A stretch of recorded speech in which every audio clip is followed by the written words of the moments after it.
إن الحمد لله نحمده ونستعينه ونستغفره ونعوذ بالله من شرور أنفسنا ومن سيئات أعمالنا من يهده الله فلا مضل له ومن يضلل فلا هادي له وأشهد أن لا إله إلا الله وحده لا شريك له وأشهد أن محمدا عبده ورسوله صلى الله تعالى عليه وعلى آله وصحبه وسلم تسليما كثيرا أما بعد فقد قال الإمام البخاري رحمه الله تعالى باب ليبلغ علم الشاهد الغائب قاله ابن عباس عن النبي صلى الله عليه وسلم।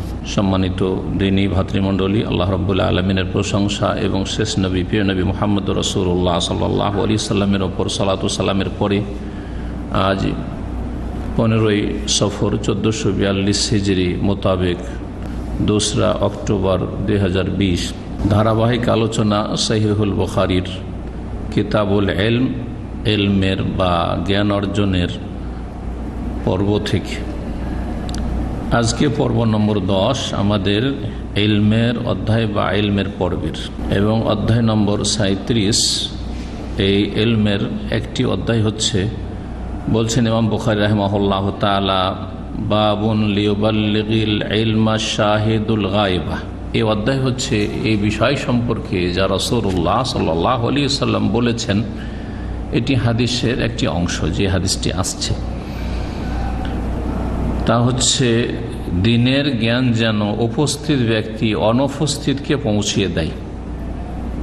দিনের জ্ঞান হাসিল করার জন্য যারা হাজির থাকবে, উপস্থিত থাকবে, সময় সুযোগ হবে আর উপস্থিত থাকলো, সরাসরি শিখলো, তারা যেন অনুপস্থিত যারা হাজির হতে পারেনি অথবা শোনার সুযোগ পায়নি, জানার সুযোগ পায়নি, তাদেরকে জানিয়ে দেয়, শুনিয়ে দেয়, পৌঁছিয়ে দেয়। কারণ আল্লাহ রাব্বুল আলামিন দ্বীনের তাবলীগ করে দেওয়া বা দ্বীনকে পৌঁছিয়ে দেওয়া ফরজ করেছেন।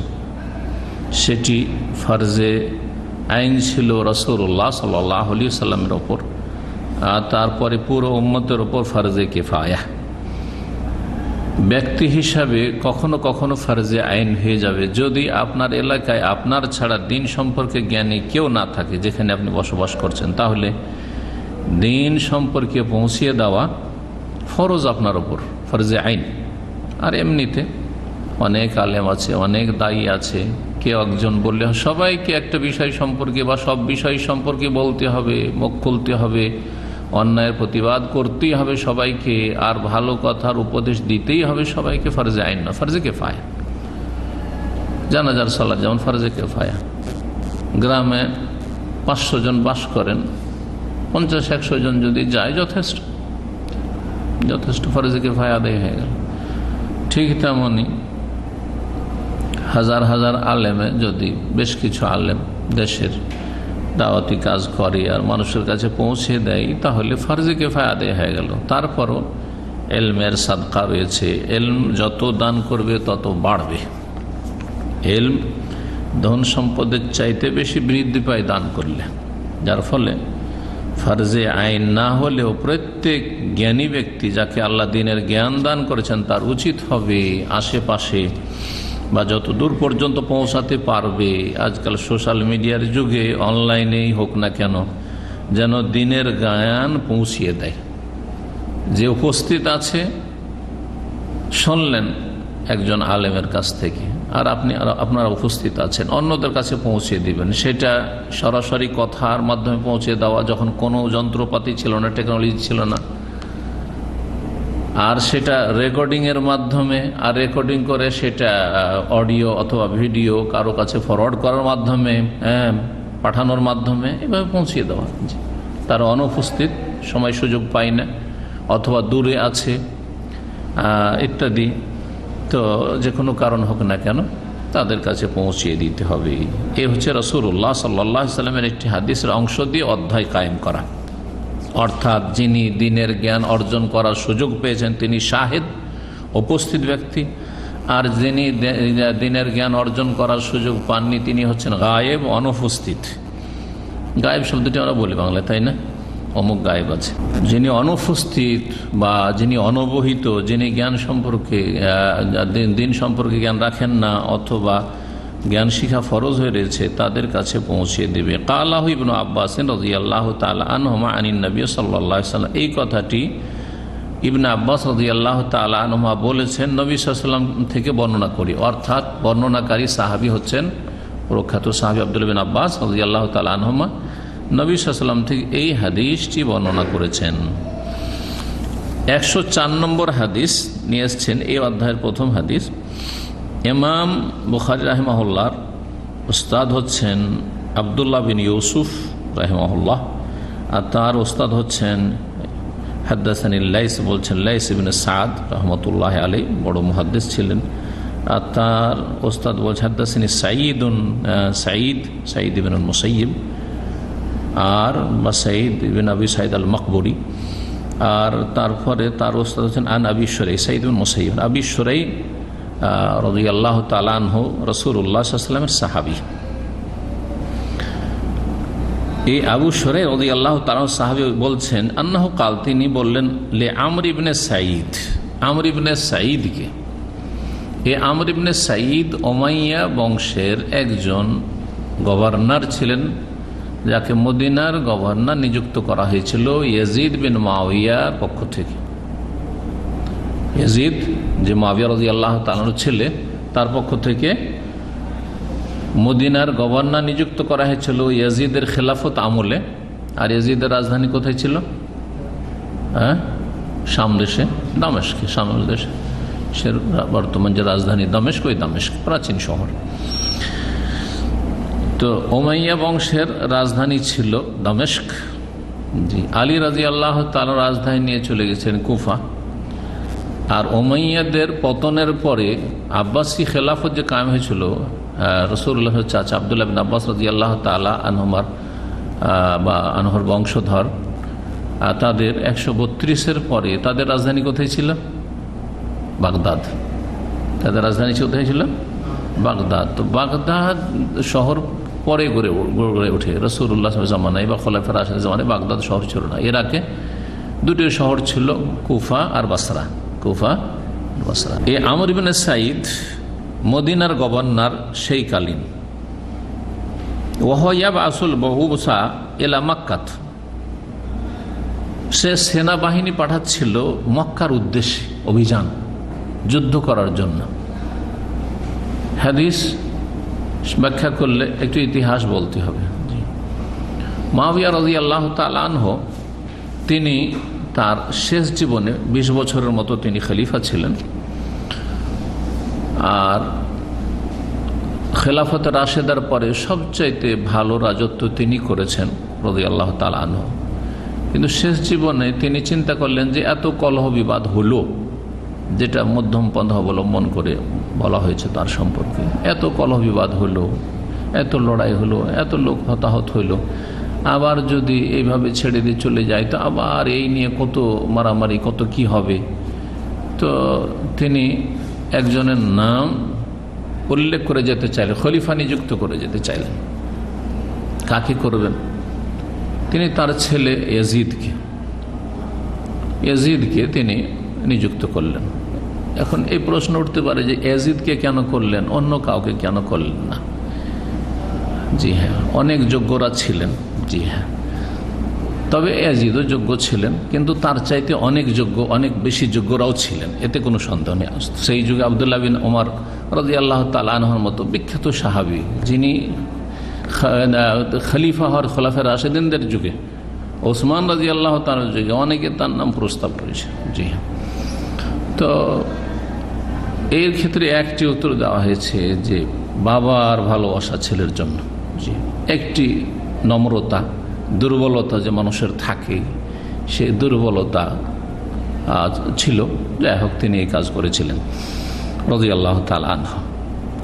তবে দেশ পরিচালনার জন্য ইয়াজিদ যোগ্য ছিলেন, যদিও তার মাজালিম পরে জুলম অত্যাচার হয়েছে, এতে কোনো সন্দেহ নেই। সেই জুলুমগুলি ঢেকে রাখার বিষয় নয়। তো তার হাসানাতও ছিল, সাইয়াতও ছিল। আল্লাহ রাব্বুল আলামিন সেইভাবে তার সাথে মুআমালা করেছেন এবং করবেন। তো ইয়াজিদ যখন খলিফা হইলেন, তখন তিনি বাই ফোর্স, এখন যে নিজে থেকে আনুগত্য প্রকাশ করলো, বায়াত করলো, মেনে নিল খলিফা, তো ভালোই কথা। কিন্তু যারা মানল না, তাদের ক্ষেত্রে তিনি কঠোর ভূমিকা নিলেন আর কি। দুইজন বিশেষ করে আবদুল্লাহ বিন জুবাইর রাদিয়াল্লাহু তাআলা আনহু, যিনি মক্কায় গিয়ে আল্লাহর হারামে আশ্রয় নিলেন, আর হুসাইন রাদিয়াল্লাহু তাআলা আনহু, যিনি দেখলেন যে আমার অনেক ভক্ত, আমার অনুসারী, বরং সবাই এত বেশি ডাকছে, বস্তার বস্তা চিঠি তার কাছে পৌঁছেছে কুফা থেকে, তাদের উপর বিশ্বাস করলেন যে কুফার লোকেরা আমাকে ডাকছে যে তারা খলিফা হিসাবে আমাকে তারা মেনে নেবেন, আর তারপরে যখন আমার হাত শক্ত হয়ে যাবে তখন খেলাফত কায়েম হয়ে যাবে। আমি ইয়াজিদের চাইতে অনেক সিনিয়র, আর এতে কোনো সন্দেহ নেই রাদিয়াল্লাহু তাআলা আনহু। তো তিনি এই ইজতিহাদে চলে গেলেন, মদিনা থেকে তিনি কুফার উদ্দেশ্যে রওনা হয়ে গেলেন। আর আবদুল্লাহ বিন জুবাইর যারা মদিনায় ছিল, বিশেষ করে মদিনায় যারা আছে, কারণ মদিনা হচ্ছে ইসলামের প্রাণকেন্দ্র, তো মদিনায় যারা আছে তাদের বায়াত নাও। আর গভর্নর ছিলেন যেহেতু এই আমর ইবনে সাইদ, তাকে বলা হয় সবার কাছে বায়াত নাও। এখন বায়াত এই দুজন না করে চলে গেল। বাকিরা দেখলেন যে মন চাক আর না চাক, অনেকে স্বেচ্ছা, অনেকে অনিচ্ছাকৃত ঘৃণার সাথে বায়াত করে নিলেন যে ঠিক আছে, যাক, ঝামেলা চলে যাক। তো হুসাইন রাদিয়াল্লাহু তাআলা আনহুকে অনেক বড় বড় সাহাবাকে নিষেধ করেছিলেন যে দেখো কুফার লোকেরা গাদ্দারি করে দিবে, যেও না, তুমি খুব মায়া করছি তোমার জন্য, তুমি যেও না। কিন্তু তিনি মানলেন না, চলে গেলেন। আব্দুল্লাহ ইবনে আব্বাস রাদিয়াল্লাহু তাআলা বোঝাবার চেষ্টা করলেন, অনেক সাহাবাকে, বড় বড় সাহাবা বোঝাবার চেষ্টা করলেন, কিন্তু তিনি বললেন যে না, তারা ডাকছে, আমি যাই, চলে যাই। হুসাইন রাদিয়াল্লাহু তাআলা আনহু তো সেখানে শহীদ হয়ে গেলেন। গাদ্দারি করলো কুফার লোকেরা, রাতের মধ্যে সব ফিরে গেল একবারে। ইয়াজিদের পক্ষ নিয়ে নিল, এত বড় গাদ্দারি করলো, তারাই খুন করলো, আর তারাই খুন করে তারাই শোক মাতম করতে আছে আজ পর্যন্ত, কিয়ামত পর্যন্ত। এই একটি শিয়া রাফেজি জাতি, ইরাকি ইরানি, যারা পথভ্রষ্ট হয়েছে এই ঘটনাকে কেন্দ্র করে, কারবালার ঘটনাকে কেন্দ্র করে, যে ইউদিল্লু বিহি কাসীরা, বহু জাতি গুমরাহ হয়েছে, বহু মানুষ গুমরাহ হয়েছে এই রাফেজি শিয়ারা। আব্দুল্লাহ বিন জুবাইর রাদিয়াল্লাহু তাআলা আনহু গিয়ে আসেন মক্কায়, বায়াত করবো না তার সাথে, তার চাইতে অনেক বড় বড় যোগ্যরা আছে, কেন তার সাথে বায়াত করে চলে গেলেন। তো তাকে মক্কার লোকেরা খলিফা নিযুক্ত করলেন, খলিফা মেনে নিলেন, তার হাতে বায়াত হয়ে গেল, তিনি খলিফা হয়ে গেলেন। কয়েক বছর খলিফা থাকলেন, তিনি খলিফা হক ছিলেন বলা হয়েছে। তো যাই হোক, তারপরে এই ইয়াজিদ তখন মক্কায় যুদ্ধের জন্য সেনাবাহিনী রওনা করলো আমর ইবনে সাইদের নেতৃত্বে। এখানে এই ঘটনাটা এতটুকু জানা থাকলে হাদিসটা বুঝতে পারবেন। ওয়াহুয়া আসল বাউস, এই আমর ইবনে সাইদ মদিনার গভর্নর, সে সেনাবাহিনী পাঠাচ্ছিল মক্কায়। সেই সময় আবু শুরাই রাদিয়াল্লাহু তাআলা আনহু সাহাবী চিন্তা করলেন যে কোন রকম একে বাধা দিতে পারি কিনা। মদিনায় তিনি ছিলেন এই সাহাবী, আর আলেম সাহাবী, চাইলেন যে গভর্নরকে, আমিরকে কোন রকম করে যদি থামাতে পারি, আমি এই রাসূলুল্লাহ সাল্লাল্লাহু আলাইহি ওয়াসাল্লাম হাদিসটা শুনিয়ে দিয়ে যে মক্কায় রক্তপাত করা চরম অপরাধ, এটা জায়েজ নাই, রাসূলুল্লাহ সাল্লাল্লাহু আলাইহি ওয়াসাল্লাম কঠোরভাবে নিষেধ করেছেন। বললেন ইযেনলি আইয়ুহাল আমির, হে গভর্নর, আমির, জি, আমাকে অনুমতি দেন। বড়দের সামনে, যারা দুনিয়ার নেতৃত্বে আছে, সসম্মানে কথা বলতে হবে, এটা শেখানো হয়েছে। সাহাবী আবু শুরাই রাদিয়াল্লাহু তাআলা আনহু, আমর ইবনে সাইদ সাহাবীও না, এমনকি কোনো উল্লেখযোগ্য তাবেঈও না। বললেন তো জালেম শাসকদের একজন ধরে। তো এই আমর ইবনে সাইদকেও সম্মানের সাথে কি করছেন, সম্বোধন করছেন আবু শুরাই রাদিয়াল্লাহু তাআলা আনহু। মূসা, হারুনকেও আল্লাহ রাব্বুল আলামিন বলছেন ফিরআউনের কাছে গিয়ে সম্মানের সাথে কথা বলি, ঠিক না? জি, এটা হচ্ছে শরীয়তের নীতিমালা। আপনি ইসলামের ফায়দা চান না, আল্লাহর দিনের ফায়দা চান, সুতরাং যাতে ফায়দা হয় সে ফায়দাটা করবেন। কিন্তু যদি বলেন যে এই যে প্রধানমন্ত্রী আছে, রাষ্ট্রপতি নাস্তিক, এই যে নেতা আছে হচ্ছে ফাসিক, পাপিস্ট, যে মদখোর ইত্যাদি ইসলামের দুশমন, তাহলে ইসলামের লাভ করলেন না ক্ষতি করলেন? আরও ক্ষতি করছেন। এইভাবে চরমপন্থী এবং চরমপন্থীদের যারা লেজুর, পৃষ্ঠপোষক, চরমপন্থীদের পিছনে পিছনে চলে, এই মওদুদি আর এই ইখওয়ানি মতবাদী বিশ্বাসী যারা, তারা এই চরিত্রের, খালি ফতোয়াবাজি, লাভ ইসলামের কিছুই করে দিল না। হ্যাঁ, নিজেরাও ক্ষতিগ্রস্ত, দুনিয়াতে দেখতে পাচ্ছেন আপনারা, আর আখিরাতে তো আল্লাহ রাব্বুল ভালো জানে। কারণ খারিজিদের পথ হচ্ছে জাহান্নামের পথ, জান্নাতের পথ না, গুমরাহির পথ। আর খুরুজ, খাওয়ারেজ হওয়া, ফুল খাওয়ারেজ, হাফ খাওয়ারেজ, বিভিন্ন স্তর আছে খারিজির। হ্যাঁ, যার মধ্যে খুরুজের লক্ষণগুলি যতটা বেশি রয়েছে ততটা খাঁটি খাওয়ারে, যেমন মুনাফিক, খাঁটি মুনাফিক, হাফ মুনাফিক, হ্যাঁ, ওয়ান থার্ড মুনাফিক, বিভিন্ন রকম স্তরের মুনাফিক আছে, আমলের মুনাফিক, আকীদার মুনাফিক, ঠিক ওই রকম। অনুমতি চাইলেন যে আমি কিছু কথা বলতে চাই আপনাকে।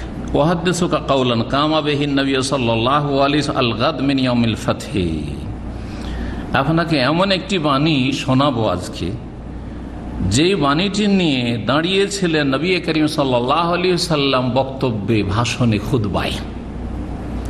আল গাদা মিন ইয়াউমিল ফাতহি, মক্কা বিজয়ের পরের দিন।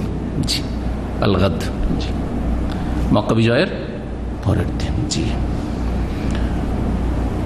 কি বলেছিলেন সেখানে? বলছেন সামিআতহু উযনায়া ওয়া ওয়াহু কলবি ওয়া আবসারাতহু আইনায়া, যাতে করে বিশ্বাস জন্মে যে আমি নিজে বানিয়ে বলছি না, অথবা অনুমান ভিত্তিক বলছি না, বা আমার ভালো মনে নেই, নয় ছয় করে বলছি না। সামিআতহু উযনায়া, দুই কানে আমার ওই কথাগুলি ভালো করে শুনেছে রাসূলুল্লাহর কাছে, যে ভাষণটি রাসূলুল্লাহ ছিল। ওয়াহু কলবি, আর আমার হৃদয়ে অন্তরে সেটাকে সংরক্ষণ করে রেখেছি, সুরক্ষিত রেখেছি, ভালো করে মুখস্থ রেখেছি।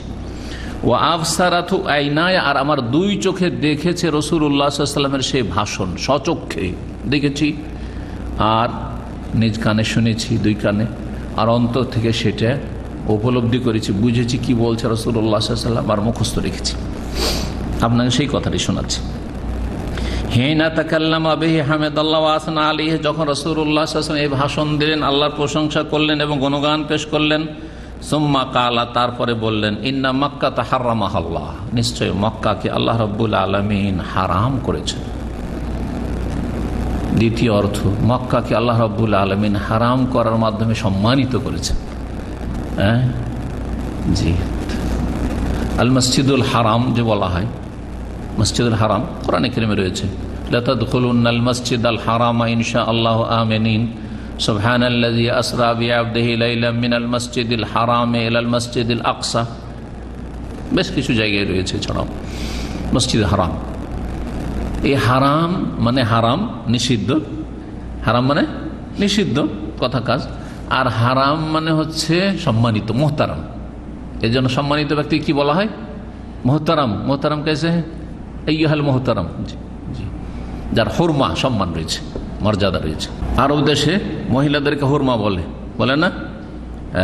সম্ভ্রান্ত, জি, সম্মানের শব্দ হুরমা। জি, হুরমা মানে স্ত্রী হয় না, আসলে হুরমা মানে সম্ভ্রান্ত, মর্যাদা সম্পন্ন। তো মক্কাকে হারাম অথবা হারাম বলা হয়, হারামও বলা হয়েছে আল মসজিদুল হারাম। যখন বলবেন মসজিদের সাথে লাগিয়ে তখন আল মসজিদুল হারাম, আর যখন হারামের এলাকা তখন হারামের এলাকা না, হারাম হারাম, তখন হারামিম আলিফ আর হবে না। হ্যাঁ, এই যে মসজিদে নবীকে হারামে নবী বলা হচ্ছে, আর আরবরা কিন্তু এই ভাষাটি বলে হারামে যাচ্ছে, হ্যাঁ, হারামে যাচ্ছে। জি, মক্কার হারাম আর মদিনার হারাম, সে মসজিদকেও কেন্দ্র করে অনেকে হারাম বলে। আর আরেকটা হারাম হচ্ছে হারামের একটা এলাকা আছে, বিস্তর এলাকা, মসজিদ নববীর চারিদিকেও রয়েছে, মদিনারও হারামের হুদুদ রয়েছে। আপনি যখন বের হবেন দেখবেন শুরু আর শেষ লেখা আছে, হারাম এন্ড হচ্ছে, হারাম শুরু হচ্ছে, আছে না? বড় বড় পিলার দেওয়া আছে, কিন্তু খেয়াল করবেন হাইওয়ে দিয়ে যখন আসবেন। আর মক্কাতে রয়েছে হারাম শুরু হয়, জেদ্দার দিক থেকে ঢুকবেন কখন হারাম শুরু হচ্ছে বোর্ড লাগানো আছে, মানে পিলার, আর ওখানে লেখা আছে বেদায়াতুল হারাম, নেহায়াত হাদ্দিল হারাম, বেদায়াত হাদ্দিল হারাম এই লেখা আছে, আর হারাম বিগিনিং ইংরেজিতে লেখা আছে, হারাম এন্ডিং এইসব লেখা আছে। এই যে হারামের এলাকা, কেন হারাম অথবা হারাম বলা হয়? জি, কারণ এখানে বেশ কিছু কথা কাজ নিষিদ্ধ। জি হ্যাঁ, এই অর্থ হারাম বলা হয়েছে আর হারাম বলা হয়েছে। আর আরেকটি অর্থ হচ্ছে যে এই এলাকাটি হচ্ছে আল্লাহর কাছে সারা পৃথিবীর মধ্যে সবচেয়ে বেশি সম্মানিত। সুতরাং এই শ্রদ্ধা সম্মান যেন প্রত্যেক মুমিনের অন্তরে থাকে, জি, সম্মানিত। সুতরাং সেখানকার নেকির যেমন গুরুত্ব রয়েছে, সেখানকার পাপের ভয়াবহতা রয়েছে, কুপ্রভাবও বেশি রয়েছে। জি, সেখানকার মর্যাদার খেয়াল রেখে পাপে লিপ্ত হওয়া থেকে সতর্ক সাবধান যারা, বিশেষ করে হুদুদে হারামে মদিনায় মক্কায় বাস করছেন। হারাম কাজ কথা সব জায়গায় হারাম, কিন্তু সেই হারামটা যদি মসজিদে বসে করেন, ধূমপান করা সব জায়গায় হারাম, কিন্তু মসজিদে বসে ধূমপান করেন, ধূমপান করতে কেউ দিবে না আমার দেশের লোকের মসজিদে বসে, কিন্তু মসজিদে বসে হুজুরের দাড়িওয়ালা ফাসেক গুলো কি করছে, জর্দা খাচ্ছে, জর্দা চিবাচ্ছে, তামাক চিবাচ্ছে, আউযুবিল্লাহ, একই রকমের হারাম। সেই তো তামাক রয়েছে, ওতে তামাক রয়েছে, এটা পুড়িয়ে খাচ্ছে, ওটা চিবিয়ে খাচ্ছেন, এই পার্থক্য শুধু। তামাক জাতীয় জিনিস হারাম। তো হারামের অর্থ আশা করি বুঝতে পারলেন। হারাম মহতারাম, হ্যাঁ, সম্মানিত, এবং হারাম সেখানে বেশ কিছু বিষয়াদি কি রয়েছে, নিষিদ্ধ রয়েছে। ইন্না মক্কা হারাম আল্লাহ, নিশ্চয় মক্কাকে আল্লাহ রাব্বুল হারাম করেছেন বা সম্মানিত করেছেন। ওয়ালাম ইউহাররিম নাস, কোন মানুষ এই মক্কাকে নিষিদ্ধ করেনি, হারাম করেনি। যে কোনো মানুষের এটা আইন, সরকারি আইন আপনি উঠিয়ে দেবেন এমনটা নয়। আসলে এটা আল্লাহর পক্ষ থেকে, আল্লাহ প্রদত্ত, আল্লাহর নির্দেশ। রসুল্লাহের কথা, হাদিস, ভাষণ, এটা রসুল্লাহ সাল্লামের মক্কা বিজয়ের পরের দিন সকালে। সুতরাং কোন ব্যক্তির জন্য হালাল নয় ইউমিনু বিল্লাহি ওয়াল ইয়াউমিল আখির, যে আল্লাহ এবং পরকালে বিশ্বাস রাখে, আইয়াসফিকা বিহা দামান, সেখানে রক্তপাত করবে। যখন মক্কা হচ্ছে হারাম, সম্মানিত এবং নিষিদ্ধ, তাহলে যেসব নিষিদ্ধ তার একটি হচ্ছে খুন করা, হত্যা করা কাউকে, হারাম মক্কার ভিতরে। একমাত্র হারামের ভিতরে কেউ যদি হত্যা করে তখন তার বিষয়টি ভিন্ন, কিন্তু বাইরে থেকে যদি কেউ খুন করে আশ্রয় নেয় তাহলে তাকে বের করার চেষ্টা করতে হবে। এই জন্য মক্কার যে কেসাসগুলি হয়ে থাকে বা মৃত্যুদণ্ডগুলো যে হয়ে থাকে, যেসব এতে মৃত্যুদণ্ড রয়েছে এখানে, হত্যা আর বদলে হত্যা অথবা আরও কিছু, এই হুদুদ তাজিরাতগুলির তনফিজ কোথায় হয়, হুদুদ হারামের বাইরে হয়, হুদুদ হারামের বাইরে হয়। সেখানে রক্তপাত করা কারো জন্য জায়েজ নয় যদি আল্লাহ পরকাল বিশ্বাস থাকে। আল্লাহর পরকাল বিশ্বাস, এ কথা কেন বলা হয়, যাতে মানুষের অন্তর ভয় হয় যে আমি রক্তপাত করবো, তো আমার আল্লাহ পরকাল বিশ্বাস নেই। যখন আমার আল্লাহর পরকাল বিশ্বাস আছে তো এই কাজ করা যাবে না। যদি আপনি আল্লাহ পরকালে বিশ্বাস করেন, খবরদার বাড়াবাড়ি করবেন না। কেন বলছি, যাতে সতর্ক হয়, ঠিক না, যাতে একটু ভয় পায়। তো রাসূলুল্লাহ সাল্লাল্লাহু আলাইহি ওয়াসাল্লামের উদ্দেশ্য হচ্ছে একজন মুসলিম জানে সতর্ক সাবধান থাকে রক্তপাত থেকে। এই মক্কায় ওয়ালা ইয়াদেদা বেহা শাজার, আর সেখানে কোনো গাছও যেন না কাটে। যে গাছ এমনিতে জন্মায়, গাছপালা ঘাস, সেটা কাটবে না। তবে যেই গাছ আপনি চাষাবাদ করবেন সেটা কাটতে পারবেন। এখন মক্কায় যদি কোনো কালে ফসল শুরু হয় তো ফসল কাটতে পারবেন না। হ্যাঁ, শাকসবজি আপনি সেখান থেকে আপনি পাড়তে পারবেন না, কাটতে পারবেন না। শাকসবজির গাছ কাটতে পারবেন, জি হ্যাঁ, যেটা নিজে চাষাবাদ করে সেটা কাটতে পারবেন। আরব দেশে বরসিম ঘাস হয়, শুনি বরসিম ঘাস, তো ঘাস যদি কেউ লাগায় আর কাটে, নিজে লাগাচ্ছে নিজে কাটছে, যাই যাচ্ছে, সেটা ওলামা বলেছে। তো এখানে যে গাছগুলি প্রাকৃতিকভাবে জন্মে যায়। ফাইন আহাদুন তারা খাসালে কেতালে রাসূলুল্লাহ ফিহা ফাকুলু, এখন কেউ যদি বাহানা বানায়, যা রাসূলুল্লাহ মক্কা বিজয় লড়াই করেছেন, তো সেখানে তো রক্তপাত হয়েছে মক্কা বিজয়ের দিন, যদিও অল্প কয়েকজন সেখানে হতাহত হয়েছে, সেখানে আমভাবে, কিন্তু বড় ধরনের কোনো যুদ্ধ হয়নি। কিন্তু কেউ যদি এটাকে অজুহাত বানিয়ে, বাহানা বানিয়ে, খোঁড়া দলিল বানিয়ে বলে যে আমিও করলাম সেই জন্য, তো বলছেন না, তোমার জন্য অনুমতি দিয়েছে আল্লাহ নাকি, স্পেশালি অনুমতি দিয়েছেন রাসূলুল্লাহ সাল্লাল্লাহু আলাইহি ওয়াসাল্লামকে, তাও দিনের কয়েক ঘন্টার জন্য। বলছেন ফাইন আহাদুন তারাখাসা, কেউ যদি সেটাকে ছাড় মনে করে, লিকিতালে রাসূলুল্লাহ সাল্লাল্লাহু আলাইহি ওয়াসাল্লাম ফিহা, রাসূলুল্লাহ সাল্লাল্লাহু আলাইহি ওয়াসাল্লামের সেখানে যুদ্ধ করার কারণে, ফাকুলু, তাকে উত্তরে বলো, ইন্নাল্লাহ কাদ আযানা লিরাসূলিহি ওয়া লাম ইয়াযান লাকুম, নিশ্চয় আল্লাহ তার রাসূলকে স্পেশাল অনুমতি দিয়েছেন, এজেন্ট দিয়েছেন, ওয়া লাম ইয়াযান লাকুম, তোমাকে অনুমতি দেননি বা তোমাদেরকে অনুমতি দেননি। তোমার অনুমতি কোথায়, পারমিশন কোথায়?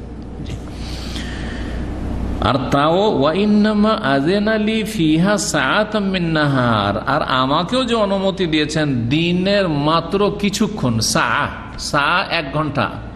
পরবর্তীকালে যখন ঘড়ি আবিষ্কার হলো তখন 60 মিনিটের 1 ঘন্টা হইল, কিন্তু রাসূলুল্লাহ আমলে এই 60 মিনিটের 1 ঘন্টা সাধারণত ছিল না। যদিও জুমাবারের একটা হাদিসকে নিয়ে বলা হয়েছে জুমাবার ইসনা আশারা সা, মানে দিন 12 ঘন্টার হয়। এই ধারণাটা তখনও ছিল, বা এই জ্ঞানটা তখনও ছিল মানুষের। কিন্তু এই সাতন মানে 60 দাকিকা 60 মিনিট, 60 মিনিট 1 ঘন্টা, এইটা এই হাদিসগুলিতে নয়। বরং সাতন মানে কিছুক্ষণ, সেটা 1-2-3 ঘন্টা, 4 ঘন্টাও হইতে পারে, 5 ঘন্টা হইতে পারে, আবার কম বেশি হইতে পারে। যে কখনো 1 ঘন্টা, কখনো আধা ঘন্টা, কখনো 2 ঘন্টা, 4 ঘন্টা, 5 ঘন্টার নাম সাআতাম মিন নাহার, দিনের কিছুক্ষণ, কিছু সময়। সুম্মা আদাত হুরমাতুহা লিয়াউম, তারপরে তার নিষিদ্ধতা আবার ফিরে এসেছে, বা তার সেই মর্যাদা হরমত আবার ফিরে এসেছে আজকের দিনে। কাহুরমাতে হাবিলাম, যেমন গতকালকে তার কি ছিল, হরমত ছিল, জি, বা নিষিদ্ধতা ছিল।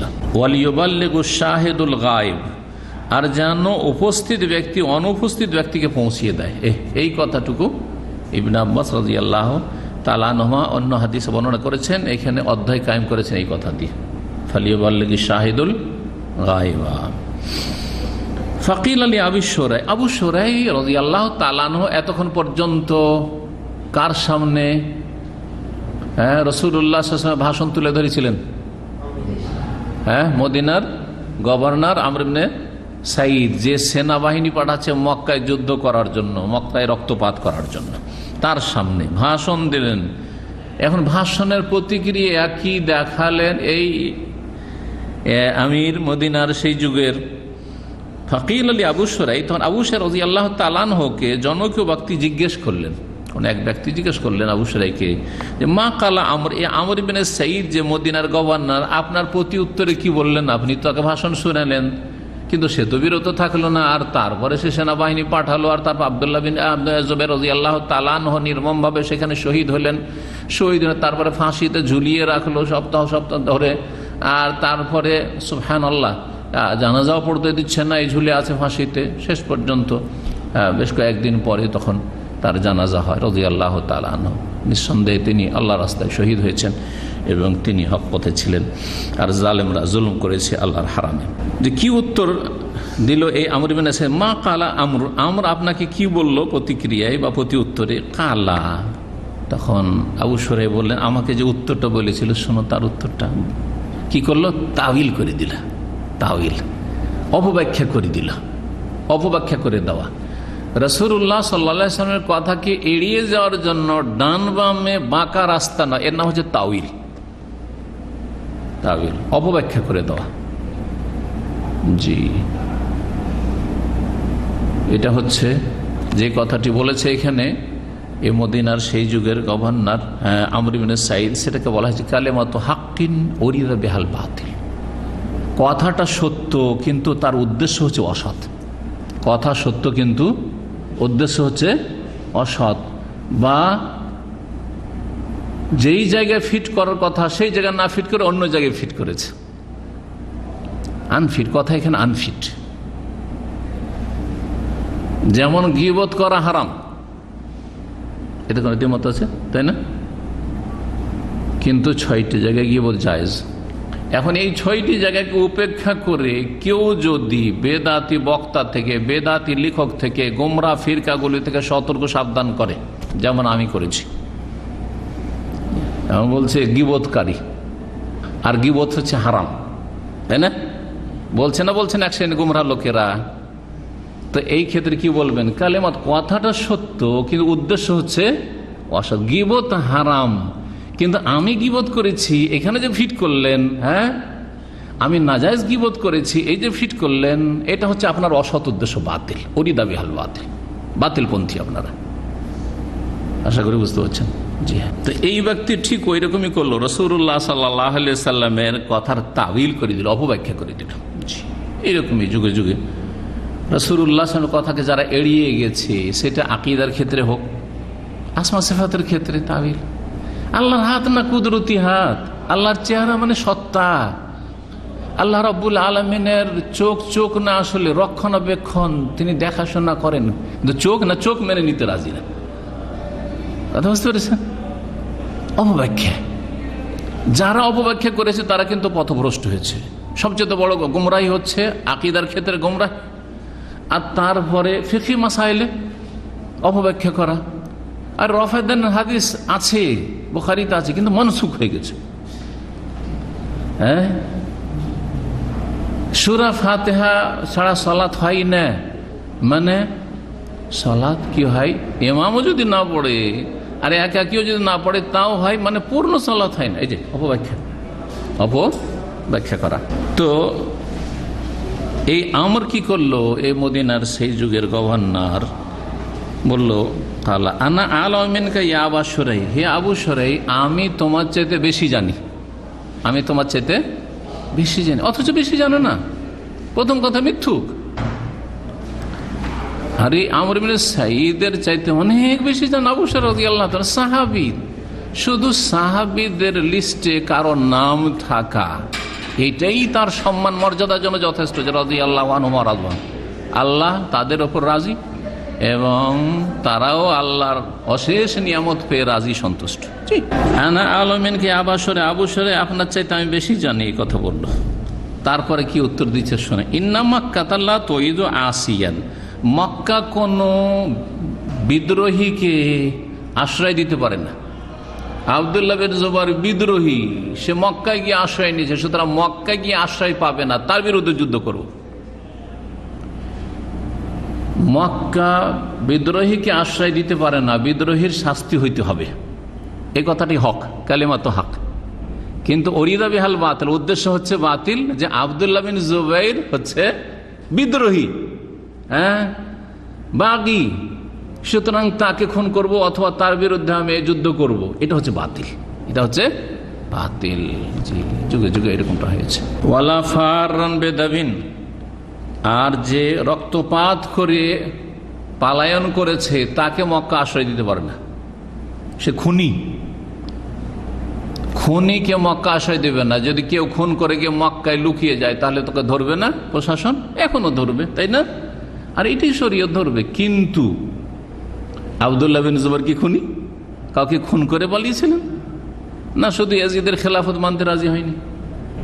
ঠিক। ওয়ালা ফাররান বিখারবাতিন, আর চোর যদি চুরি করে পালায়নকারী হয় তাহলে মক্কা আশ্রয় দিতে পারে। ওয়ালা ফাররান বিখারবাতিন মানে বিসারিকাতিন, খারবাতুন আরবরা চুরি করাকে বলে। কেউ যদি চুরি করে পালিয়ে মক্কা আশ্রয় নেয় তাকে মক্কা আশ্রয় দিতে পারে না। তো আব্দুল্লাহ বিন জুবাইর কার ঘরে চুরি করেছেন রাদিয়াল্লাহু তাআলা আনহু? আব্দুল্লাহ বিন জুবাইর কে জানেন? আব্দুল্লাহ বিন জুবাইর ইবনুল আওয়াম, আশরায়ে মুবাশশারার একজন, যে জুবাইর রাদিয়াল্লাহু তাআলা আনহু, তার ছেলে শ্রেষ্ঠ সাহাবী, ইবনে সাহাবী, সাহাবীর ছেলে সাহাবী। তার মায়ের নাম জানেন?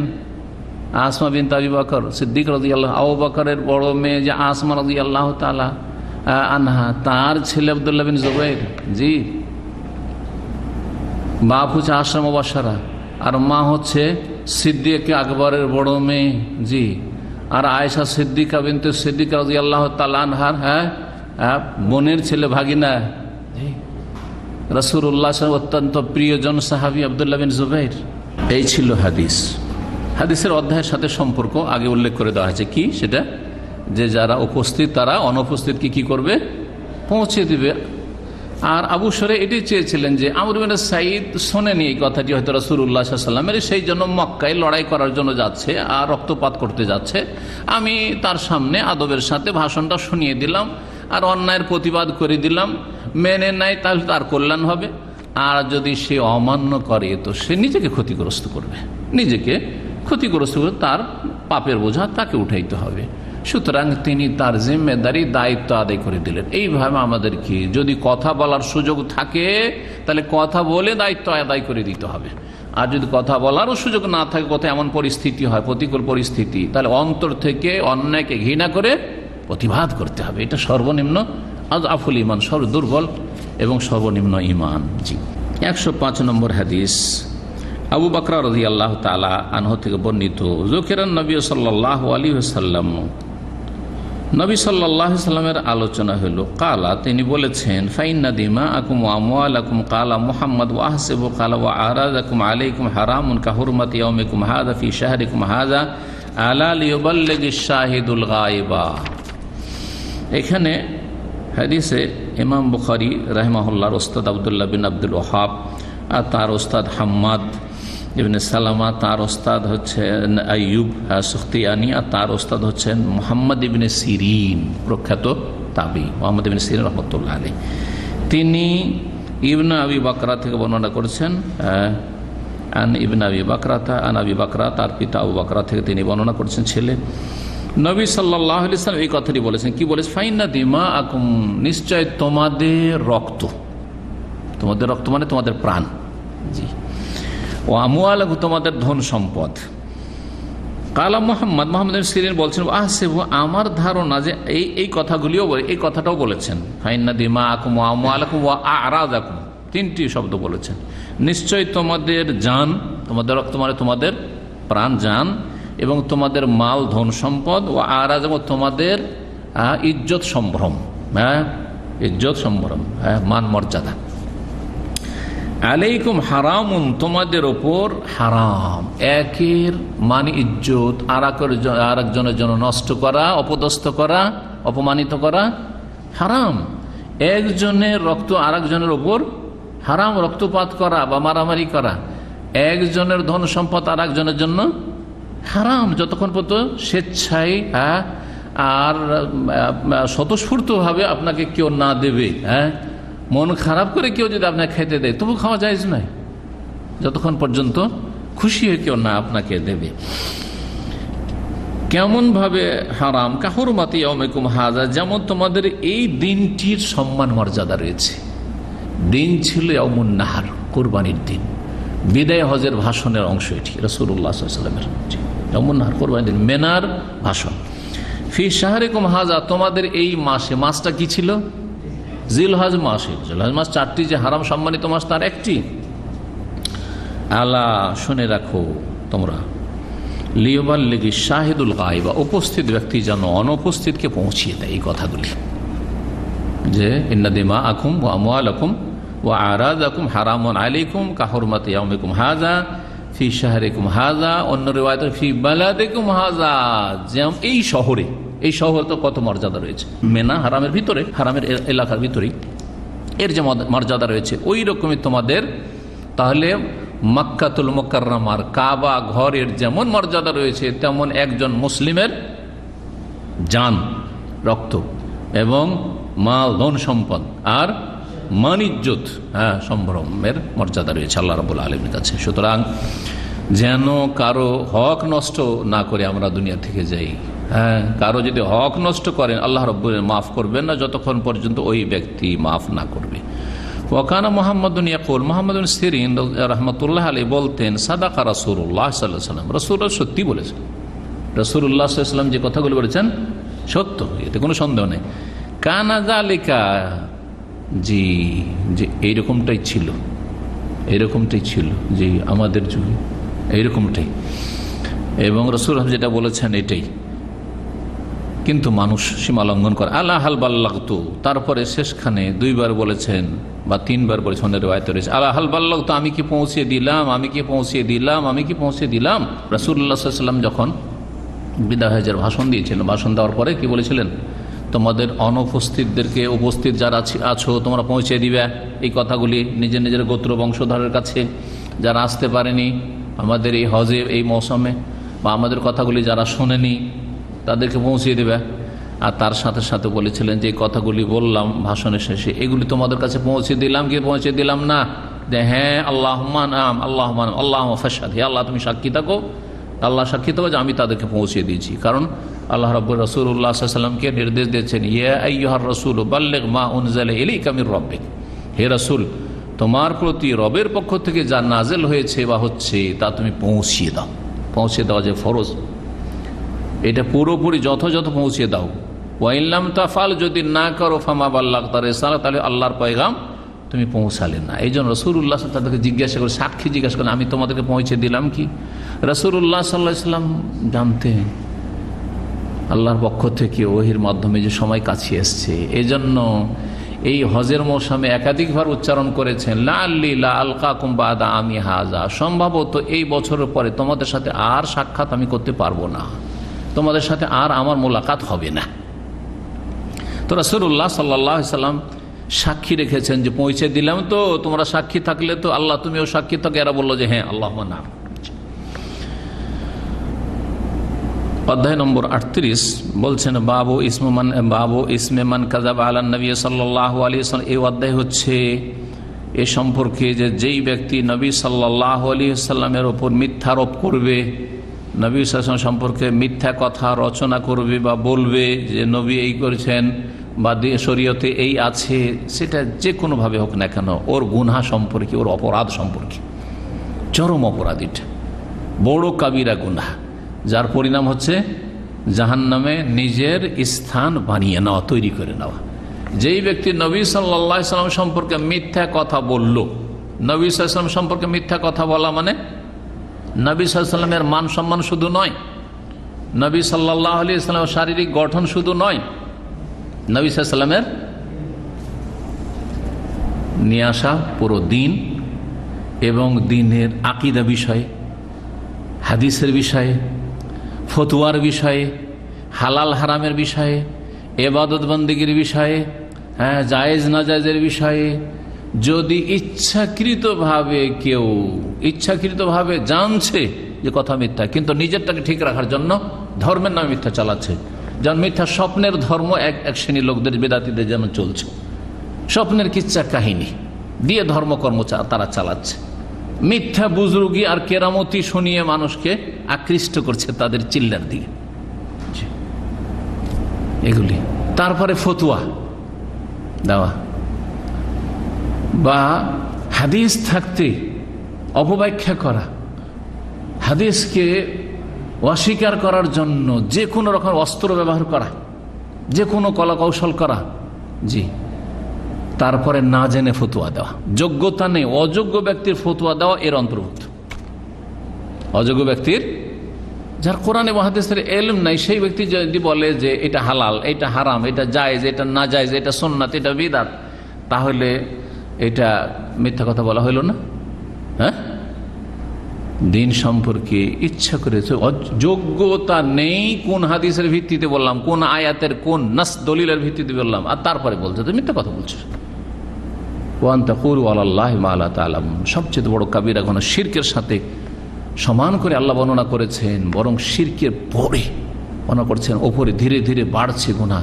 যে 4টি গুনাহর কথা আল্লাহ রাব্বুল আলামিন বর্ণনা করেছেন সে আয়াতে শেষখানে বলছেন, ওয়ান তুশরিকু বিল্লাহি মা লাম ইউনাজ্জিল বিহি সুলতানা ওয়ান তাকুলু আলাল্লাহি মা লা তা'লামুন, আল্লাহ সম্পর্কে এমন কথা বলবে যে সম্পর্কে তোমার জ্ঞান নেই। তো জ্ঞান নেই, দলিল জানেন না, আর ফতোয়া দিচ্ছেন, আপনি নিশ্চিত না হয়ে কথা বলছেন। এজন্য ফতোয়ার ক্ষেত্রে বক্তা হইলেই যে ঢুকতে হবে হারাম, হ্যাঁ, দায়ী হইলেই যে ফতোয়া দিতে হবে না, জায়েজ নয় যদি আপনার দলিল না জানা থাকে।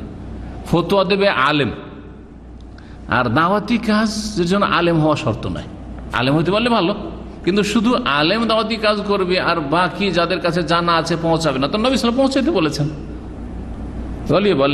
যে উপস্থিত আছে একটা কথা শুনলেন আর ইয়াকিনের সাথে আপনি ভালো করে উপলব্ধি করলেন, বুঝলেন, অন্তর থেকে উপলব্ধি করে বুঝলেন, কানে শুনলেন, আর তারপরে সেটা আদাহা কামা সামিয়া, যেমন ভাবে শুনলেন সেভাবে পৌঁছে দিলেন, অসুবিধা নেই।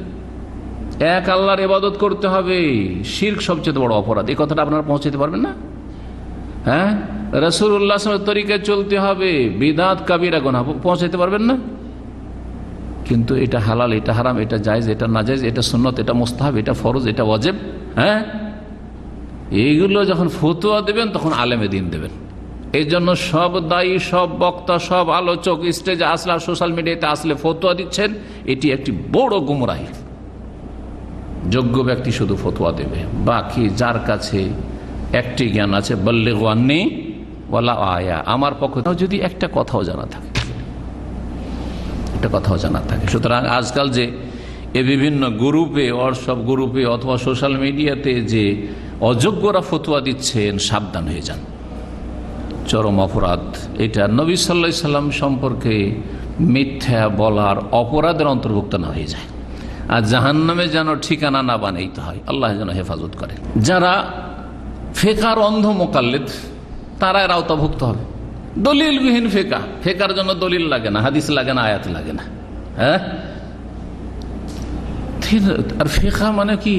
দিনের ফেক রাসূলুল্লাহর সাথে সম্পৃক্ত করছেন। কারণ মানুষ শরীয়ত মনে করে আপনার কথা পালন করছে, দলিল নেই। আপনি দলিল পাশে দেখছেন যে সহিহ হাদিস রয়েছে আপনার এই ফিকহি মাসলার বিপরীত, তারপরে আপনি ফতোয়া দিচ্ছেন। এটা কত বড় অপরাধ করলেন আপনি। নবী সাল্লাল্লাহু আলাইহি ওয়াসাল্লামের সাথে সম্পৃক্ত করে দিলেন না আপনি মিথ্যাকে। হাদিস বিরোধী ফতোয়া হচ্ছে মিথ্যা। সুতরাং সাবধান, ফেকার অন্ধ মোকাল্লেদ হয়ে আপনি ফতোয়া দেবেন সেটাও জায়েজ নাই। ফতোয়ার কিতাব উঠিয়ে নিলেন, ফতোয়ায় আলমগিরিতে রয়েছে, ফতোয়ায় বাজাজিয়াতে রয়েছে, ফতোয়া কাজী খানে রয়েছে, ফতোয়া শামিয়াতে রয়েছে, আর কোনো দলিলের হদিস নেই, আপনার এলেম নেই, আর ফতোয়া দিচ্ছেন, এটা জায়েজ নাই আপনার জন্য। জি, এই অপরাধের অন্তর্ভুক্ত হয়ে যাবেন। আল্লাহ যেন বেঁচে থাকার তৌফিক দান করেন। সাহাবী রিবি ইবনে হেরাস রাদিয়াল্লাহু তাআলা বলছেন, সামিআতু আলিয়ান, আমি আলী রাদিয়াল্লাহু তাআলাকে বলতে শুনেছি, ইয়াকুল ক্বালা রাসূলুল্লাহ, রাসূলুল্লাহ বলেছেন, লা তাকযিবু আলাইয়া, আমার সম্পর্কে মিথ্যা কথা বলিও না, বা আমার ওপর মিথ্যা রচনা করিও না, মিথ্যা কথা বলিও না। আমার সম্পর্কে বা আমার ওপর মিথ্যা রচনা করিও না। ফাইন্নাহু মান কাযাবা আলাইয়া, কারণ যেই ব্যক্তি আমার ওপর মিথ্যা রচনা করবে বা মিথ্যারোপ করবে বা মিথ্যা কথা বলবে আমার সম্পর্কে, ফালিয়ালিজিন নার, সে যেন জাহান্নামে প্রবেশ করলো, বা সে যেন জাহান্নামে প্রবেশ করে। ফালিয়ালিজ ওয়ালা জালেজ মানে দাখালা ইয়াদখুলু, ফালিয়াদখুলিন নার, সে যেন জাহান্নামে প্রবেশ করে। তুলিজুল লাইলা ফিন নাহারি ওয়া তুলিজুন নাহারা ফিল লাইল, এখান থেকে ওয়ালা জালেজ মানে প্রবেশ করা, আর আউলা জালেজ মানে প্রবেশ করানো, ঢুকানো। তো তুলিজুল লাইলা, আল্লাহ তুমি রাতকে দিনে ঢুকাও, দিনকে রাতে ঢুকাও, ওখানে তুলিজ শব্দ রয়েছে। লা তাকযিবু আলাইয়া, আমার সম্পর্কে বা আমার উপর মিথ্যা রচনা করিও না। এই হাদিসটাকে কিছু জাহেল মূর্খ আবেদরা হাদিস সংকলনের যুগে তারা কিভাবে নিয়েছে জানেন? এবং জাল জয়ীফের যারা ছড়াছড়ি করেছে, অনেকে পরহেজগার ছিল, সবাই যে ইসলামের দুশ্মন ছিল তা না, অনেকে ইসলামের হিতাকাঙ্ক্ষী ছিল, কিন্তু ইসলামের হিতাকাঙ্ক্ষী হওয়া সত্ত্বেও তাদের অজ্ঞতার কারণে, তাদের মূর্খামির কারণে ইসলাম ধ্বংস করেছে। জাল জয়ীফের ছড়াছড়ি হয়েছে। তারগিব তারহিব বয়ান করতে গিয়ে, তারগিব মানে হচ্ছে মানুষকে উৎসাহিত করার জন্য ফজিলত বয়ান করা, আর তারহিব মানে ভীতি প্রদর্শন, ভয় দেখিয়ে জাহান্নামের, আযাবের, কবরের, এইসবের ভয় দেখিয়ে বড় বড় শাস্তির কথা শুনিয়ে মানুষকে কি করা? ধর্মের জন্য, নেকির কাজের জন্য কি করা? উৎসাহিত করা। যেমন যদি আপনি চিল্লায় যান, গিয়ে নামাজ পড়েন, হ্যাঁ কি 49 কোটি, কি হ্যাঁ কত কোটি? 69 কোটি, আমি তো 49 শুনেছিলাম, 49 কোটি।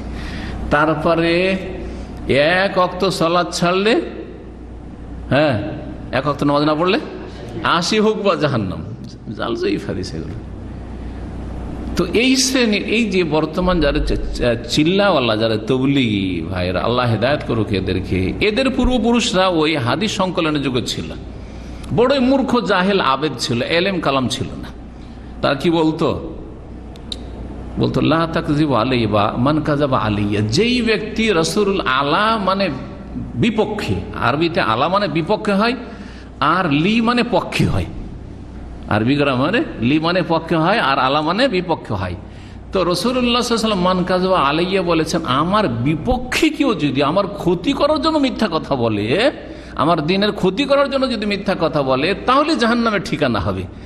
আর আমরা লা নাকযিবু আলা রাসূলিল্লাহ বাল নাকযিবু লিরাসূলিল্লাহ, রাসূলুল্লাহ সাল্লাল্লাহু আলাইহি ওয়াসাল্লামের পক্ষে মিথ্যা কথা বলছি, দ্বীনের ইসলামের পক্ষে মিথ্যা কথা বলছি।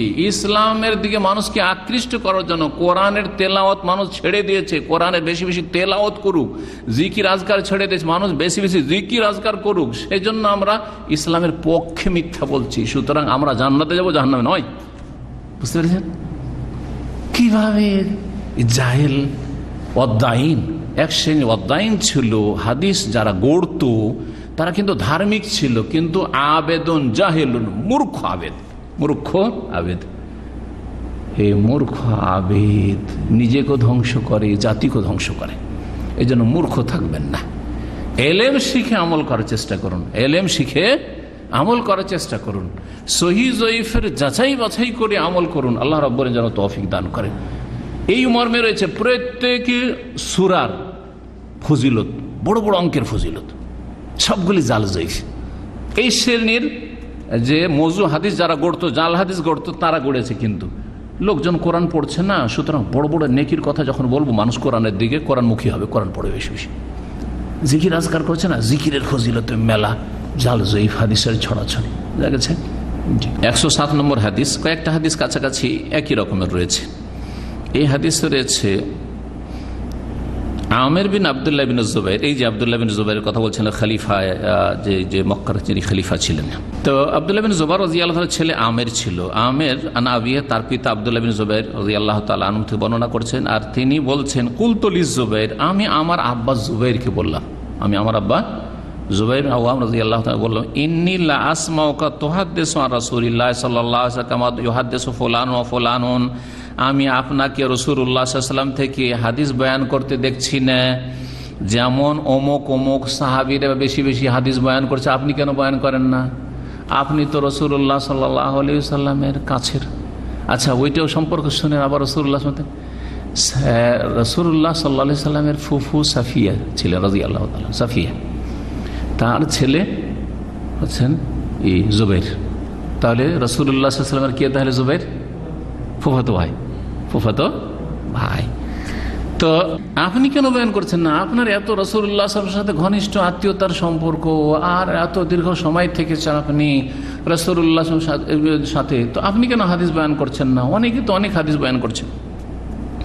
কালা, তখন তিনি বলেছিলেন ছেলেকে, আমা ইন্নী লাম উফারিকহু, দেখো আমি রাসূলুল্লাহ সাল্লাল্লাহু আলাইহি ওয়াসাল্লাম থেকে কখনো কিন্তু পৃথক হয়নি, সবসময় থেকেছি রাসূলুল্লাহর সাথে। হ্যাঁ, সবসময় রাসূলুল্লাহ সাল্লাল্লাহু আলাইহি ওয়াসাল্লামের সংসর্গে থেকেছি, মজলিসে থেকেছি। লাম উফারিকহু, কখনো আলাদা হয়ে কোনো যে দূরে থেকেছি এমন থাকেনি, সবসময় প্রতিদিন থেকেছি রাসূলুল্লাহ সাল্লাল্লাহু আলাইহি ওয়াসাল্লামের সাথে। ওয়ালাকিন্নী সামি'তুহু ইয়াকুল, তবে আমি রাসূলুল্লাহ সাল্লাল্লাহু আলাইহি ওয়াসাল্লামকে যে একটি হাদিস বলতে শুনেছি, ওই ভয়ে আমি বেশি হাদিস বর্ণনা করা আর সাহস করি না। কি? মান কাযাবা আলাইয়া, কেউ যদি আমার সম্পর্কে মিথ্যা কথা বলে, ফালিয়াতাবাওয়া মাকআদাহু মিনান নার। মাল কাযাবা আলাইয়া, এখানে মুতাআম্মিদান কথাটি নেই। অন্য হাদিসে কি রয়েছে? মুতাআম্মিদান রয়েছে, সেটা আসছে। আগের হাদিসে কি দেখলাম? লা তাকযিবু আলাইয়া, আমার সম্পর্কে মিথ্যা কথা বলিও না। আর এখানে রয়েছে মান কাযাবা আলাইয়া, কেউ যদি আমার ওপর মিথ্যা কথা বলে, ফালিয়াতাবাওয়া মাকআদাহু মিনান নার, সে যেন স্থান তৈরি করে নেয় তার কোথায়? জাহান্নামে। জাহান্নামে তার ঠিকানা নিজেই তৈরি করে নিল, সে বাসস্থান নিজে একটা ঘর বানিয়ে নিল জাহান্নামে। সে এক কথায় জাহান্নামে সে যাবে, যদিও মুসলিম হয়, চিরস্থায়ী না হয়। আর মুসলিম ফাসেকরা চিরস্থায়ী জাহান্নামী না। যে বলবে যে মুসলিম ফাসেক কাবিরা গুনার কারণে চিরস্থায়ী জাহান্নামী, সে খারেজি আর না হয় মুতাজিলা। যদি বলে যে সে কাফের হয়ে গেছে কাবিরা গুনার কারণে, সুতরাং সে চিরস্থায়ী জাহান্নামী, তাহলে খাওয়ারিজ। আর যদি বলে যে না কাফেরও না মুসলিমও না, বাইন বাইন দুনিয়াতে, হ্যাঁ মুসলিমও বলবো না কাফের বলবো, ইউসবিতুল মানজালা বাইনাল মানজাতাইন। আর কাবিরা গুনাহ করে কেউ যদি মারা যায় তো অস্থায়ী জাহান্নাম বলে কিছু নেই, বরং স্থায়ী জাহান্নামী। তাহলে মুতাজিলা, মুতাজিলা, মুতাজিলা। আজকাল বাংলাদেশে মুতাজিলার খুব ছড়াছড়ি হয়েছে। জি, আহলে কোরআন মুতাজিলা, গুমরাহ পথভ্রষ্ট এরা। আল্লাহ রাব্বুল এদের শার থেকে উম্মতে মুসলিমাকে বাঁচিয়ে রাখেন, বাঙালি জাতিকে এই বাঙালি মুতাজিলা থেকে আল্লাহ রাব্বুল আলামিন যেন বাঁচিয়ে রাখেন। 108 নম্বর হাদিস, আনাস রাদিয়াল্লাহু তাআলা বলছে, ইন্নাহু লা ইয়ামনাউনি আন উহাদ্দিসুকুম হাদিসান কাসীরা, আমাকে বাধা দিচ্ছে অনেক বেশি হাদিস বয়ান করতে। আনাস রাদিয়াল্লাহু তাআলা খুব বেশি হাদিস বয়ান করতে চাইতেন না, প্রয়োজনে, হ্যাঁ প্রয়োজনে বয়ান করতেন, কেউ জিজ্ঞেস করলে বয়ান করতেন। তার মানে এই না যে ইলমকে গোপন করতেন, কিন্তু হাদিস বেশি বেশি বয়ান করার জন্য মানে খুব উৎসুক থাকতেন না, ভয় করতেন, ভয় লাগতো, কি জানি বলতে গিয়ে যদি কথা ভুল হয়ে যায় জাহান্নামে যেতে হবে, এই ভয়টা কাজ করত। কেন আমি বেশি হাদিস বয়ান করি না, কি বাধাটা কোথায়? কারণ নবী সাল্লাল্লাহু আলাইহি ওয়াসাল্লাম বলেছেন মান তাআম্মাদা আলাইয়া কাযিবান, এটা আরেক বাক্য দিয়ে। তাহলে এই হাদিসটি বিভিন্ন বাক্য দিয়ে এসছে, ভাব অর্থ এক কিন্তু শব্দগুলিতে পার্থক্য রয়েছে। ইমাম বুখারী রাহমাতুল্লাহ আলাইহি বেশ কয়েকটি হাদিস নিয়ে এসে দেখাতে চাইছেন যে এই মর্মে বিভিন্ন বাক্য দিয়ে হাদিসগুলি এসে, এটা একটা ফায়দা, এটা হচ্ছে একটা হাদিসের ক্ষেত্রে উপকারিতা। মতনের ক্ষেত্রে যেমন সনদের ক্ষেত্রে বিভিন্ন সনদ নিয়ে আসা, একটি হাদিস বিভিন্ন সনদ থেকে বিভিন্ন বর্ণনাকারী থেকে নিয়ে আসা, ওইটা একটা সনদের ফায়দা। ঠিক তেমনি এটা হচ্ছে মতনের ফায়দা। মান তাআম্মাদা আলাইয়া কাযিবান, কেউ যদি ইচ্ছাকৃত আমার সম্পর্কে মিথ্যা কথা বলে, ফালিয়াতাবাওয়া মাকআদাহু মিনান নার, সে যেন তার স্থান জাহান্নামে তৈরি করে নেয়। 109 নম্বর হাদিস, সেই হাদিসটি শোনেন, তাতে কি বলছেন? সালামা ইবনুল আকওয়া রাদিয়াল্লাহু তাআলা আনহু, দেখুন সনদে পার্থক্য, একই হাদিস এখানে সালামা রাদিয়াল্লাহু তাআলা বর্ণনা করছেন, আগেরটি ছিল আনাস, তার আগেরটি ছিল আব্দুল্লাহ বিন জুবাইর থেকে বা জুবাইর রাদিয়াল্লাহু তাআলা আনহু থেকে, তার আগেরটি ছিল আপনার আলী রাদিয়াল্লাহু তাআলা আনহু থেকে। জি, তো এই হাদিস আলী থেকে বর্ণিত, জুবাইর বা আব্দুল্লাহ বিন জুবাইর থেকে বর্ণিত, আনাস থেকে বর্ণিত, সালাম ইবনুল আকওয়া থেকে বর্ণিত, আর আবু হুরায়রা থেকে আসছে, আবু হুরায়রা থেকেও বর্ণিত। জি, বলছেন সালাম ইবনুল আকওয়া রাদিয়াল্লাহু তাআলা আনহু, সামি'তু নবী সাল্লাল্লাহু আলাইহি ওয়াসাল্লামকে বলতে শুনেছি, মান ইয়াকুল আলাইয়া মা লাম আকুল, যে আমার সম্পর্কে এমন কথা বলবে যা আমি বলিনি। দেখেন এখানে শব্দের পার্থক্য, মান ইয়াকুল আলাইয়া, মান কাযাবা আসলো না, বা লা তাকযিবু আসলো না। জি, কি আসলো? মাইয়াকুল আলাইয়া, আমার সম্পর্কে যে বলবে, মা লাম আকুল, যা আমি বলিনি। রাসূলুল্লাহ কি বলছেন? আমি বলিনি, অথচ বলছে যে রাসূলুল্লাহ বলেছেন। এই শব্দ রাসূলুল্লাহ এরকম করেছেন, বা এটা রাসূলের সুন্নাত, হ্যাঁ এটা রাসূলের নিয়ত পড়া মুস্তাহাব। জি, যায় নামাজে দোয়া পড়া মুস্তাহাব, সম্মিলিত মোনাজাত করা সুন্নাত। জি, এই যে ফতোয়াগুলি আছে বেদাত, জাহান্নামে যেতে হবে, এই হাদিসগুলির আওতাভুক্ত হবে। জি, ভুল ফতোয়া যারা দিচ্ছেন, সহি হাদিস সহি সুন্নাহর পরোয়া না করে।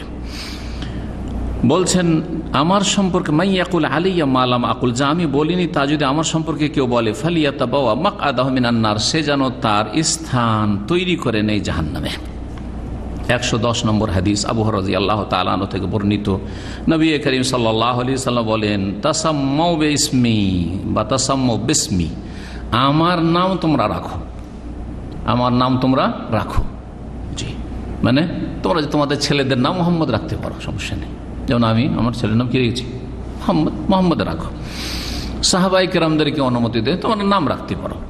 ওয়ালা তাকতানু বিকুনিয়াতি, তবে আমার উপনাম তোমরা রাখবে না, আমার উপনাম তোমরা রাখবে না। নাম রাখো কিন্তু তার সাথে কুনিয়ত রাখিও না, অথবা নাম তার মোহাম্মদ নাই কিন্তু কুনিয়ত আবুল কাসেম, এইরকমটা রাখিও না। কারণ রাসূলুল্লাহ সাল্লাল্লাহু আলাইহি ওয়াসাল্লাম এর কুনিয়ত কি ছিল? কুনিয়ত উপনাম, ডাক নাম যেটা।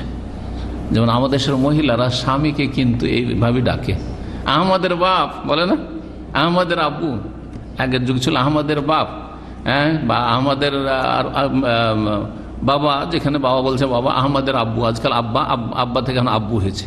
এরপরে যে কোন ভাষা খুঁজবে আল্লাহ ভালো জানে, কোন দিকে যাবে। আব্বুর পরে আবিতে ফিরে আসবে হয়তো, আরবিতে। আমার নাম রাখো কিন্তু আমার কুনিয়ত রাখিও না। ওয়ালা তাকতানু বিকুনিয়াতি, আমার কুনিয়ত রাখিও না। রাসূলুল্লাহ সাল্লাল্লাহু আলাইহি ওয়াসাল্লামকে আবুল কাসেম যেহেতু কুনিয়ত বলা হয়তো, তার বড় ছেলের নাম কি ছিল?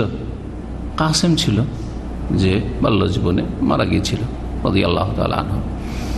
তো আবুল কাসেম ছিলেন। ইহুদিরা নবী সাল্লাল্লাহু আলাইহি ওয়াসাল্লামকে ইয়া আবুল কাসেম বলতো, মদিনায় আবুল কাসেম বলে ইহুদিরা বলতো। রাসূলুল্লাহ সাল্লাল্লাহু আলাইহি ওয়াসাল্লামকে সাহাবীরা আবুল কাসেম বলে ডাকতেন না, বা মোহাম্মদ বলে ডাকা তো নিষেধ ছিল। হ্যাঁ, লা তাজালু দুআর রাসূল বাইনাকুম দুআ বা'দুকুম বা'দা। জি, আল্লাহ কোরআন নিষেধ করেছেন। তো রাসূলুল্লাহ সাল্লাল্লাহু আলাইহি ওয়াসাল্লামকে সাহাবীরা কি বলতেন? ইয়া নবী আল্লাহ, ইয়া রাসূল আল্লাহ, হে আল্লাহ রাসূল, হে আল্লাহর নবী, এইভাবে ডাকতেন। তো রাসূলুল্লাহ সাল্লাল্লাহু আলাইহি ওয়াসাল্লাম যেহেতু পরিচিতি লাভ করেছেন কুনিয়তে আবুল কাসেমে, আবুল কাসেম বলা হইতো, সেজন্য কেউ যদি নিজের ছেলের নাম আবুল কাসেম রেখে দেয়, বা ছেলের বাপকে আবুল কাসেম বলে, আর রাসূলুল্লাহ সাল্লাল্লাহু আলাইহি ওয়াসাল্লাম ওখানে আছেন, আবুল কাসেম, তো রাসূল ওদিকে তাকাবেন না যে আমাকে কেউ কিছু বলছে নাকি? হ্যাঁ, তো বেয়াদবি হবে কি না? কথা বোঝা গেছে? বেয়াদবি হবে, বিশেষ করে রাসূলুল্লাহ সাল্লাল্লাহু আলাইহি ওয়াসাল্লাম। আমাদের ক্ষেত্রে দুইজন যদি মনে করেন এখানে থাকে, আব্দুল আজিজ বা তিনজন আব্দুল আজিজ, আব্দুল আজিজ সব তিন আব্দুল আজিজ তাকাবে যে কাকে বলছে, ঠিক না? হ্যাঁ হ্যাঁ, তা আমাদের ক্ষেত্রে অসুবিধা নেই, আপনাদের ক্ষেত্রে অসুবিধা নেই, সেই বেয়াদবিটা ওই রকম ধরনের নয়।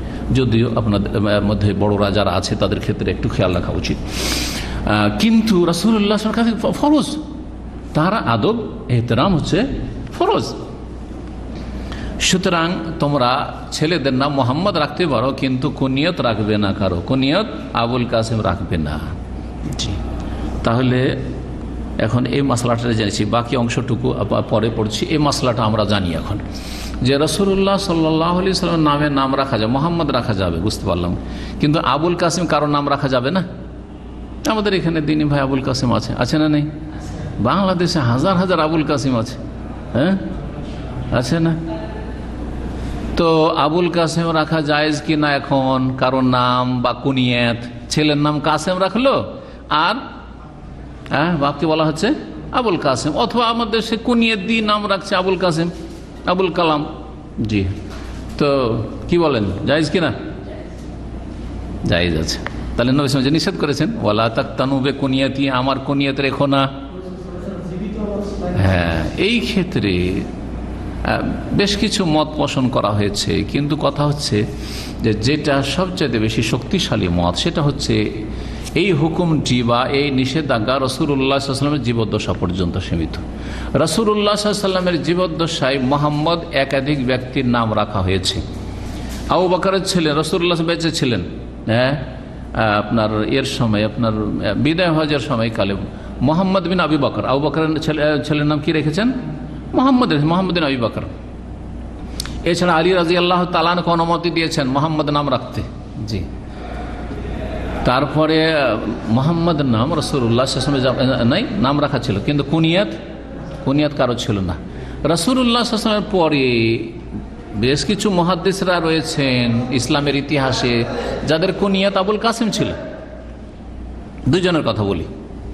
ইমাম তাবরানি, যার 3টি কিতাব রয়েছে হাদিসের, আল মুজামুল কবির তাবরানি, আল মুজামুল আওসাত আর আল মুজামুস সাগীর।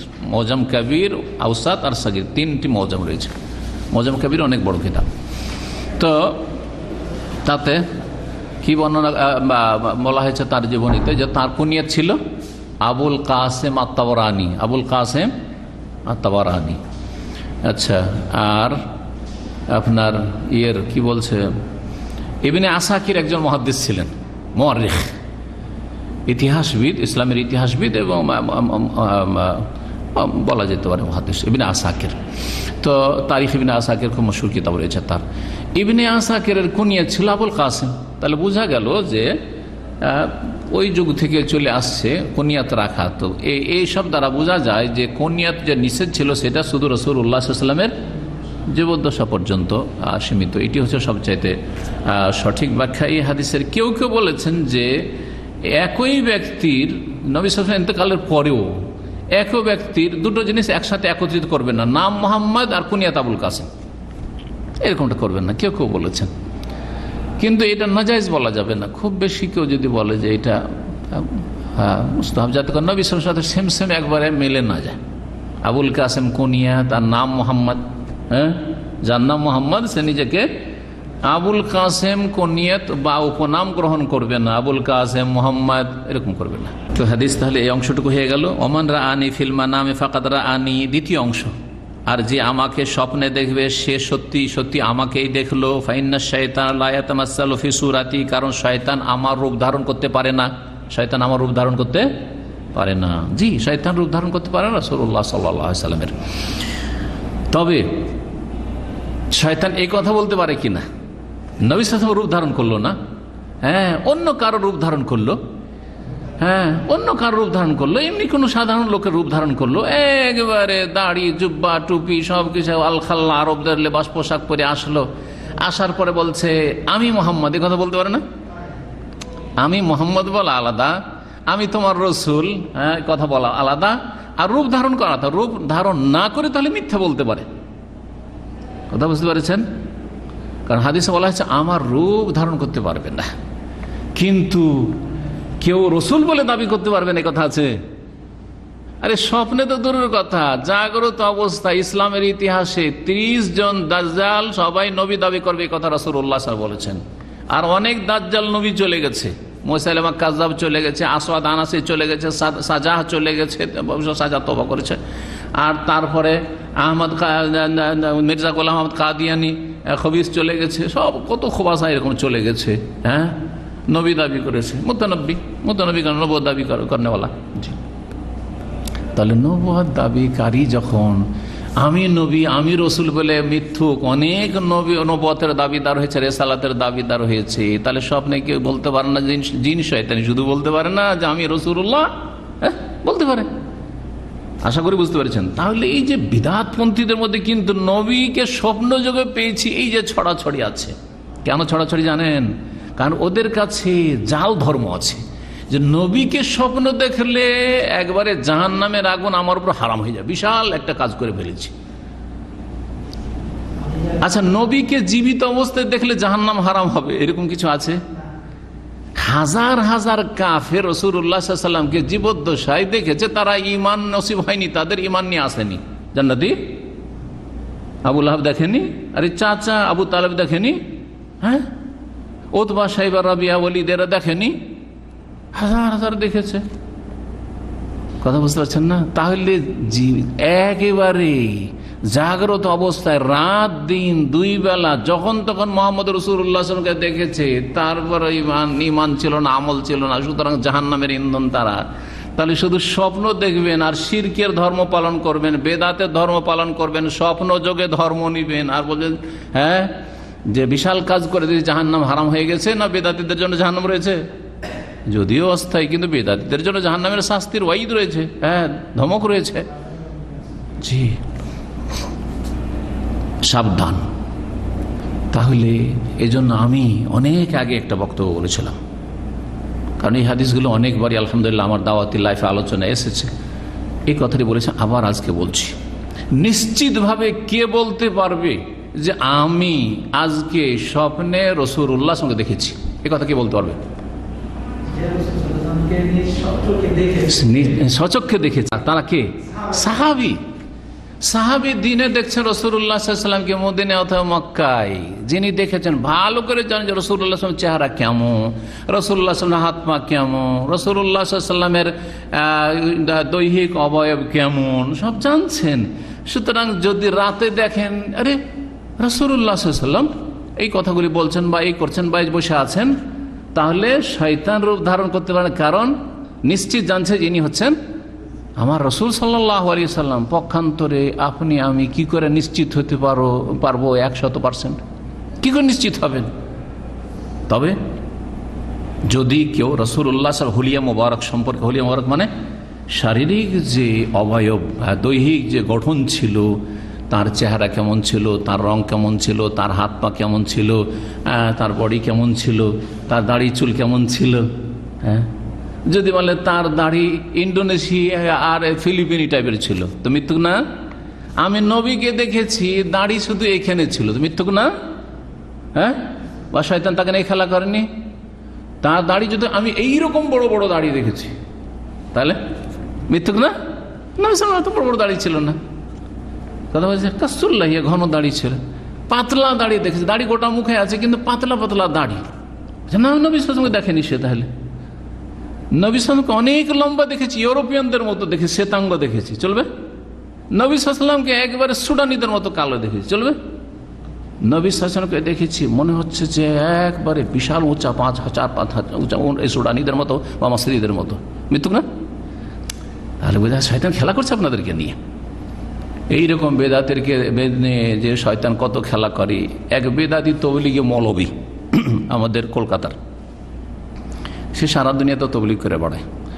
সে এসে তার ভক্তদেরকে শুনিয়েছে, আমি যখন দেশে গেলাম কয়েক বছর আগে এলাকায়, সে তার কিছু ভক্তরা হেদায়েত হয়েছে আলহামদুলিল্লাহ, আর তারা শোনাচ্ছে যে অমুক এসে, নামটা বলছি না, আল্লাহ হেদায়েত করুক, গুমরা হয়ে গেছে, তো এই ব্যক্তি বলছে আমি রাসূলুল্লাহ স্বপ্নে দেখেছি। কি অবস্থায় দেখেছি? দেখছি যে রাসূলুল্লাহ বেহাল হয়ে পড়ে আছেন। কিরকম বেহাল? বলছে 360টা অঙ্গ একবারে ছড়িয়ে ছিটিয়ে পড়ে আছে। 360টা অঙ্গ রাসূলুল্লাহ কি হয়েছে? ছড়িয়ে ছিটিয়ে পড়ে আছে দেখছি। তারপরে নিজেই আবার তাবির করেছে, বিবরণ দিচ্ছে যে কেন এইরকম অবস্থা, দুরবস্থা নবী সাল্লাল্লাহু আলাইহি ওয়াসাল্লামের বেহাল হয়ে পড়ে আছেন। কারণ উম্মতের অবস্থা বিক্ষিপ্ত, মুসলিম উম্মার অবস্থা যেহেতু কি আছে,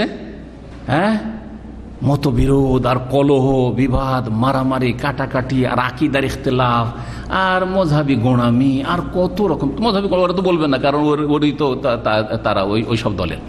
কিন্তু মুসলিম জাতির যে অধপতন চলছে, সেই জন্য রাসূলুল্লাহ সাল্লাল্লাহু আলাইহি ওয়াসাল্লামকে বেহাল অবস্থায় 360টি অঙ্গ প্রত্যঙ্গ ছড়িয়ে ছিটিয়ে পড়ে অবস্থায় দেখেছে। আউযুবিল্লাহ, কত শয়তান খেলা করেছে কে দিয়ে। এই বেদাতি তবলিগি মৌলানাকে নিয়ে কত খেলা করেছে, চিন্তা করুন তো দেখি। জি হ্যাঁ, আল্লাহ হিদায়াত দান করুক। আলহামদুলিল্লাহিল্লাযী আফানা মিম্মা ইবতালাহুম বিহি ওয়া ফাদ্দালানা আলা কাসীরিম মিম্মান খালাকা তাফদীলা। আলহামদুলিল্লাহ যে আল্লাহ রাব্বুল তাওহীদ আমাদেরকে দান করেছেন। আলহামদুলিল্লাহ যে আমাদেরকে সুন্নাহ দান করেছেন। আলহামদুলিল্লাহ যে আমাদেরকে শিরক বিদআত থেকে মুক্ত হওয়ার তৌফিক দান করেছেন। আলহামদুলিল্লাহ যে আমাদেরকে খুরাফাত, উদ্ভট আর এইসব ধর্মীয় গাঁজাখুরি আর ধর্মান্ধতা আর এই স্বপ্নের ধর্ম থেকে আল্লাহ আমাদের হেফাজত করেছেন। আলহামদুলিল্লাহ, আলহামদুলিল্লাহ আমাদেরকে চরমপন্থী খারেজিদের রাস্তা থেকে আল্লাহ আমাদেরকে বাঁচিয়েছেন। আলহামদুলিল্লাহ যে আমাদেরকে ফাসিকি, বেদিনী আর পাপিষ্ঠদের জীবন যাপন থেকে আল্লাহ বাঁচিয়েছেন। আলহামদুলিল্লাহ রাব্বিল আলামিন। আজকে এখানে আলোচনা শেষ করছি। আল্লাহ রাব্বুল আলামিন যেন আমাদেরকে দিন, যেই দিন আল্লাহ নাজেল করেছেন সেই সঠিক দিন ভালোভাবে বুঝার তৌফিক দান করেন, শেখার তৌফিক দান করেন, আমল করার তৌফিক দান করেন, দাওয়াত দেওয়ার তৌফিক দান করেন, এবং দিনের ওপর অটল থাকাটা আমাদের জন্য যেন সহজ করে দেন। সমস্ত ঝড় বাতাস তুফান যে চলছে, ফিতনার চারিদিকে, আকীদার ফিতনা আর শাহওয়াত, কুপ্রবৃত্তির ফিতনা, সমস্ত ফিতনা থেকে আল্লাহ যেন আমাদের হেফাজত করেন। সুবহান রাব্বিকা রাব্বিল ইজ্জাতি আম্মা ইয়াসিফুন ওয়া সালামুন আলাল মুরসালিন ওয়ালহামদুলিল্লাহি রাব্বিল আলামিন।